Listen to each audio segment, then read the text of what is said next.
Hello everyone, welcome to online class Aims international school.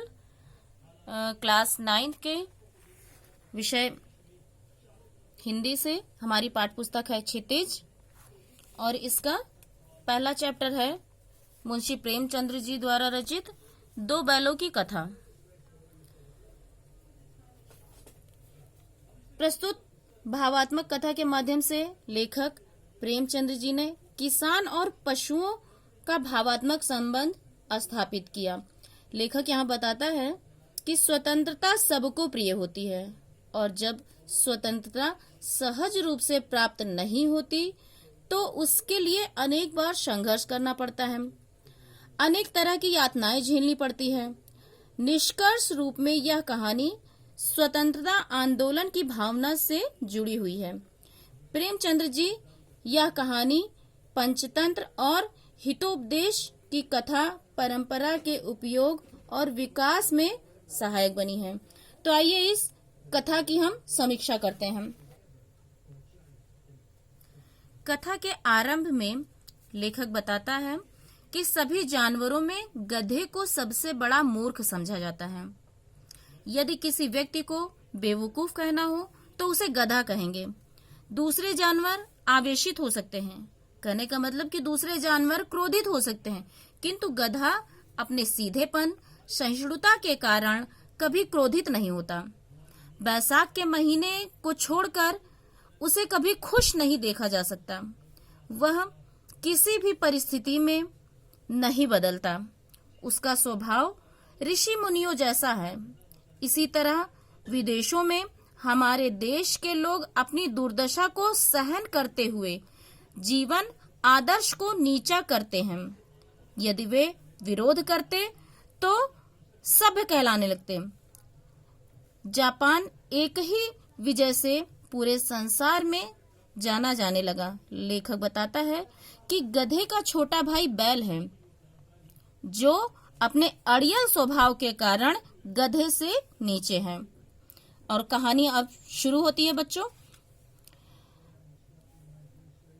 कि झूरी नाम का एक किसान है जिसके पास हीरा और मोती नाम के दो बैल रहते हैं। वे बैल सुंदर और बलवान थे और एक दूसरे से मूक भाषा में बात भी करते थे। दोनों में गहरी दोस्ती थी और सभी तरह के काम साथ साथ ही करते थे। दोनों एक दूसरे पर विश्वास भी करते थे। एक बार झूरी का साला गया दोनों बैलों को अपने घर ले जाता है। गया झूरी के पत्नी के भाई का नाम है, जिसको रिलेशन में साला कहा जाता है। बैलों को लगा कि उनको बेच दिया गया।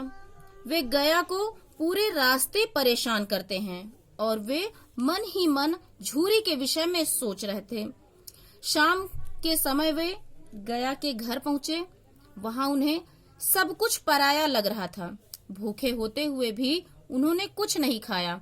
रात के समय वे अपनी रस्सियां तोड़कर झूरी के घर वापस लौट आए। झूरी उन्हें देखकर बहुत खुश होता है, लेकिन झूरी की पत्नी उन्हें नमक हराम कहती है। झूरी कहता है कि उनको चारा दाना नहीं दिया होगा। ताव में आकर पशुओं की देखभाल करने वाले को कहा कि इन्हें केवल सूखा भूसा दिया जाए। सो वैसा ही किया गया। नौकर झूरी की भी बात नहीं मानता है। अगले दिन झूरी का साला बैलों को फिर ले गया। घर जाकर उनको मोटी रस्सियों से बांधकर सूखा भूसा डाल दिया गया। दोनों बैलों ने नाद की तरफ देखा भी नहीं। दूसरे दिन गया ने बैलों को हल में जोता, लेकिन बैलों ने अपना एक भी पांव नहीं उठाया। गया ने जब हीरा के नाक में डंडे मारे तो मोती को गुस्सा आ गया। वह हल लेकर भागा, जिससे हल, जुआ, जोत सब टूट गया।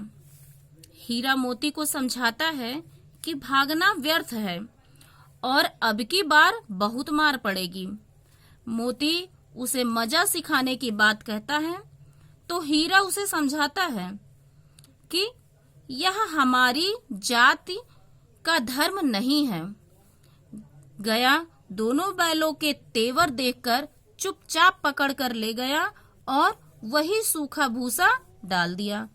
कुछ समय बाद एक छोटी लड़की दोनों बैलों के मुंह में एक रोटी दे जाती है। बैलों को लगा यहाँ भी कोई सज्जन है। उस लड़की का पिता भैरव था। सौतेली माँ उसे बहुत मारती थी।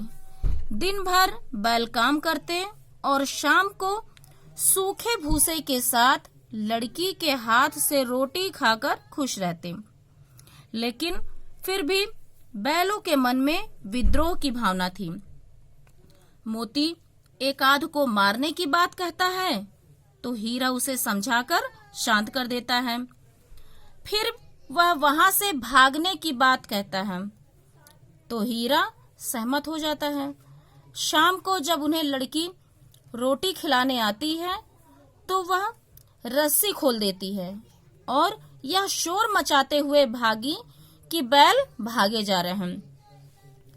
दोनों बैल वहां से भागे।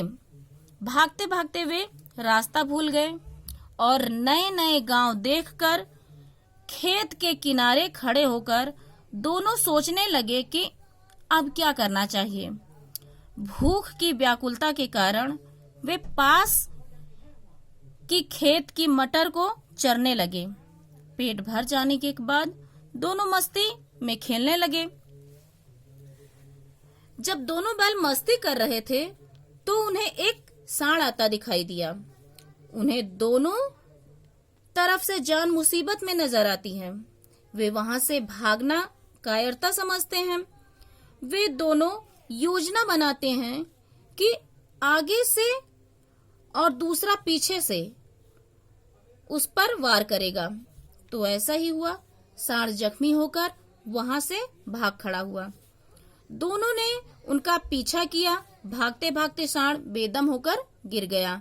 मोती उसे मारने की बात करता है तो हीरा कहता है कि गिरे हुए शत्रु पर वार नहीं करना चाहिए। फिर उन्हें घर पहुंचने की चिंता होती है। मोती कहता है कि कुछ खा पी कर फिर सोचेंगे। वह मटर के खेत में घुस गया।